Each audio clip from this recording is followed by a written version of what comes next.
നന്നായി ആലോചിച്ചുറപ്പിച്ച് കൃത്യമായി പ്ലാൻ ചെയ്ത് നടത്തുന്ന ഒരു കളി.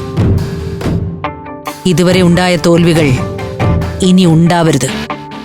ഇതൊക്കെ ഓരോ പ്രാവശ്യം നമ്മൾ പറയുന്നില്ലേ, പക്ഷെ കാര്യത്തോടെടുക്കുമ്പോൾ നമ്മുടെ പണി പാളും. ഇത്തവണ അത് ഉണ്ടാവില്ല. അമൃത ഒപ്പിട്ട ഒറിജിനൽ രേഖയാണ് നമ്മുടെ കയ്യിലുള്ളത്. അത് അവളുടെ ഒപ്പല്ല എന്ന് പറയാൻ അവൾക്ക് പറ്റില്ല. കൈനീട്ടി വാങ്ങിയ കാശിന് CI ഗുണപാലൻ കൃത്യമായി നന്ദി കാണിച്ചാൽ പഞ്ചരത്നത്തിന്റെ ആധാരം നമ്മുടെ കയ്യിലിരിക്കും. അവിടെയാണ് എനിക്ക് ചെറിയൊരു പേടിയുള്ളത്. അമൃത ഒപ്പിട്ട ഡോക്യുമെന്റ് ദിവ്യപ്രഭയുടെ പേരിലാണ്. കാര്യം നടന്നു കഴിയുമ്പോൾ അവൾ തിരിഞ്ഞാലോ? സുമേഷിന്റെ കാര്യത്തിൽ എനിക്ക് പേടിയില്ല, അവ ഒരു മണ്ടര. പക്ഷേ ദിവ്യപ്രഭ അങ്ങനെയല്ല, കുറുക്കന്റെ ബുദ്ധിയാണ് അവൾക്ക്. ആ ബുദ്ധിയെ അവളുടെ കയ്യിൽ വെച്ചാ മതി. അമൃത ഒപ്പിട്ട ഡോക്യുമെന്റ് അവളുടെ പേരിലായിരിക്കും, പക്ഷേ അതെന്റെ കസ്റ്റഡിയിലാണ്. ഞാൻ പറയുന്നത് പോലെയൊക്കെ കാര്യങ്ങൾ ചെയ്യാതെ ഞാനത് കൊടുക്കില്ല. അത് കിട്ടാതെ അവളുടെ ഒരു കാര്യവും നടക്കുകയില്ല. ആ ഡോക്യുമെന്റ് നമ്മുടെ പേരിൽ എഴുതിയാൽ മതിയായിരുന്നു. അങ്ങനെയാണെങ്കിൽ ദിവ്യപ്രഭയുടെ സഹായം ഇല്ലാതെ പഞ്ചരത്നം നമുക്ക് കിട്ടിയേനെ. ഓ എന്റെ മഹി, മണ്ടത്തരം പറയാതെ.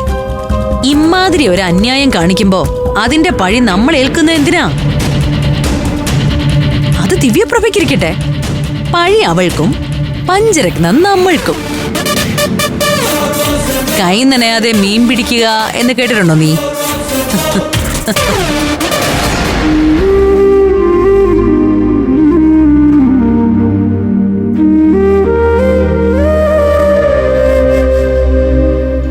ഞാനെല്ലാം കേൾക്കുന്നുണ്ടായിരുന്നു.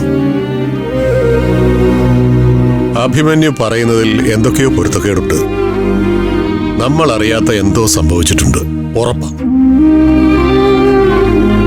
അശ്വതിയെ കെട്ടിച്ചിട്ടേ കല്യാണം കഴിക്കൂന്ന് വാശി പിടിച്ചാ അതിപ്പോ 2 വർഷം കൊണ്ട് നടക്കണമെന്നില്ലല്ലോ. പഠിച്ചുകൊണ്ടിരിക്കുന്ന കുട്ടിയാ. ഒരു ജോലിയൊക്കെ കിട്ടിയിട്ടേ കല്യാണം ആലോചിച്ചു പോലും തുടങ്ങുള്ളൂ.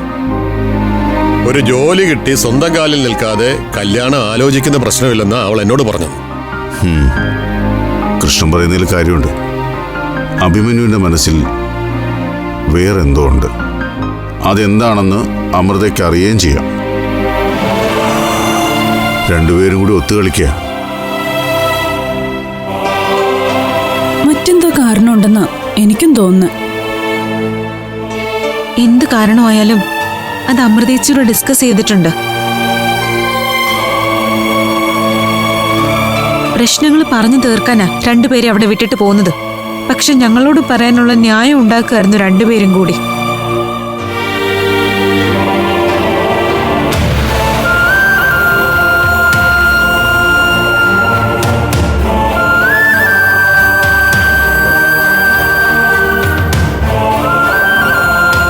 ശരിക്കും എന്താ മോളെ നീ അഭിമന്യും തമ്മിലുള്ള പ്രശ്നം? ഒറ്റ പ്രശ്നേ ഉള്ളൂ അവന്. അമൃത മുള കെട്ടാൻ താല്പര്യമില്ല. കുടുംബത്തിൽ കയറ്റാൻ കൊള്ളാത്തവൻ. അവനെ കുറിച്ച് അങ്ങനെയൊന്നും പറയരുത്. അവൻ അന്തസ്സുള്ളവൻ തന്നെയാ. എന്താ അന്തസ്? ഇത്രയും ദ്രോഹം ചെയ്തവനാണോ അന്തസ്സുള്ളത്? ഇനി വന്ന വീട്ടിൽ കയറ്റരുത്.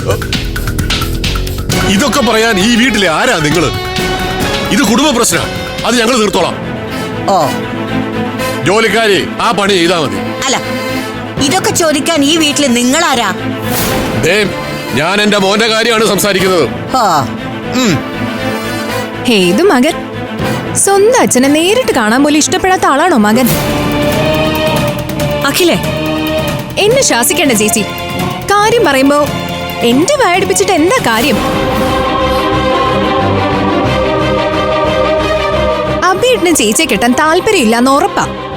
ഈ പഞ്ചരത്നത്തിൽ വന്ന കാലം മുതല് ഓരോരോ കാര്യങ്ങൾ പറഞ്ഞ് അഭിയേട്ടന് അമൃതേച്ചിയെ സങ്കടപ്പെടുത്തുന്നത് ഞങ്ങളെല്ലാം കാണുന്നതാ. വാക്കുകൊണ്ട് പറയുന്നത് പോലെ അല്ലല്ലോ അഖിലേ പ്രവൃത്തി.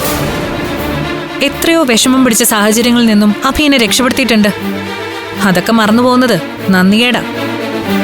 ഉപകാരം ചെയ്തിട്ടുണ്ടെങ്കിലേ അതുപോലെ തന്നെ ഉപദ്രവം ചെയ്തിട്ടുണ്ട്. സിസിലി ചേച്ചി ഒന്നും മിണ്ടാതിരുന്നേ. ഇവിടെ കാര്യങ്ങളൊന്ന് പറഞ്ഞ് തീരുമാനിക്കട്ടെ. ആ അതെ, എന്ത് തീരുമാനിക്കാനാ? എന്തായാലും ചേച്ചിയുടെ എൻഗേജ്മെന്റ് മുടങ്ങി. അതോടെ 3 കല്യാണവും അവതാളത്തിലും ആയി. ഇല്ല, എന്റെ കല്യാണമേ വേണ്ടാന്ന് വെച്ചിട്ടുള്ളൂ. നിങ്ങളുടെ രണ്ടുപേരുടെയും കല്യാണം ഞാൻ നടത്തും. നടത്തി തരണം.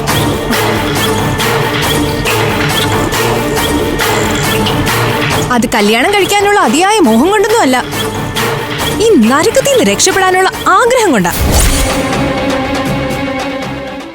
ഫ്ലവേഴ്സ് സ്മാർട്ട് ഷോ ശനി ഞായർ ദിവസങ്ങളിൽ രാത്രി 9:30 ഫ്ലവേഴ്സിൽ.